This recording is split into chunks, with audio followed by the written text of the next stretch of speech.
बड़ा इंपॉर्टेंट है लीचा टेलियर्स। Next question, question number 8। बहुत लंबा चौड़ा सवाल लग रहा है, हम एक बार हाईलाइट कर लेते हैं। हमारी रिएक्शन तो यही है, ये रही, इस पे ज्यादा फोकस करेंगे। केपी गिवन है, ठीक है। चलो पढ़ते हैं। 20 लीटर कंटेनर, ठीक है जी, 20 लीटर का कंटेनर होगा जिसमें ये सब रिएक्शन हो रही होगी। 20 लीटर का कंटेनर है, इतने टेम्परेचर पे रखा है, उसमें CO2 गैस है, इतने प्रेशर पे है, ठीक है। अब उसके अंदर SRO डाला, एक्सेस ऑफ SRO है, ठीक है। Volume of the container is now decreased. जैसे ही CO2 के साथ SRO डाला तो वॉल्यूम कम हो गया, ठीक है। वॉल्यूम इसलिए कम हो गया क्योंकि ये दोनों आपस में रिएक्ट कर रहे होंगे, ठीक है, ये बनाने के लिए, ठीक है। By moving the movable piston fitted in the container, okay. The maximum volume of the container when pressure of CO2 attains its maximum value will be. तो क्या वॉल्यूम रही होगी मैक्सिमम जब CO2 ने अटेन किया होगा अपना मैक्सिमम प्रेशर। यानी आपको वो सिचुएशन बतानी है कि वॉल्यूम उस टाइम पे क्या रहा होगा जब CO2 का प्रेशर अपने सबसे मैक्सिमम वैल्यू पर होगा। तो मुझे एक बात बताइए आप, सिंपल सी, कि आपको केपी अगर दे रखा है, अगर आपको केपी दे रखा है तो आप केपी का फॉर्मूला मुझे बता दीजिए। सर प्रोडक्ट के पार्शियल प्रेशर्स अपॉन रिएक्टेंट के पार्शियल प्रेशर्स, और मैं ये दोनों सॉलिड हैं, इनको इग्नोर मार रहा हूं, इनका वैल्यू 1 रखते हैं, मैं आपको बता चुका।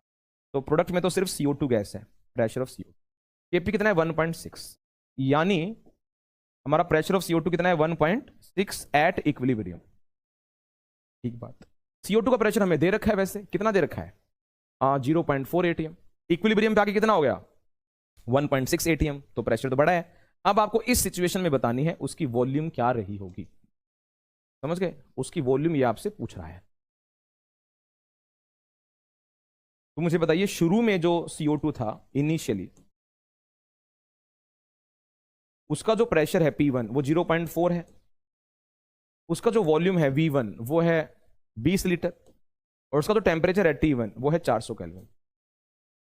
कितना है बच्चों 400 केल्विन, ठीक है।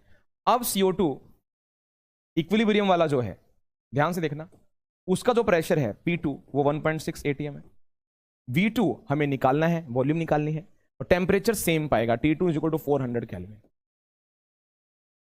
Temperature is constant, temperature same है। देखो आप क्वेश्चन में सब कुछ गिवन नहीं होता है, कुछ अपने को वाइब मिलनी चाहिए, कुछ अपना कॉन्सेप्ट होता है। सोच के देखिए, अगर टेम्परेचर अलग होता तो वॉल्यूम नहीं निकल पाएगा। टेम्परेचर 400 केल्विन पर पहले भी थी रिएक्शन, और इक्विलिब्रियम भी 400 केल्विन पर ही आया है, तो आप इसको रिलेट कर दो। ये इक्विलिब्रियम वाली गैस की सिचुएशन है और ये इनिशियली है, दो अलग अलग कंडीशन पे सेम गैस की situation. You know the formula P1 V1 upon T1 is equal to P2 V2 upon T2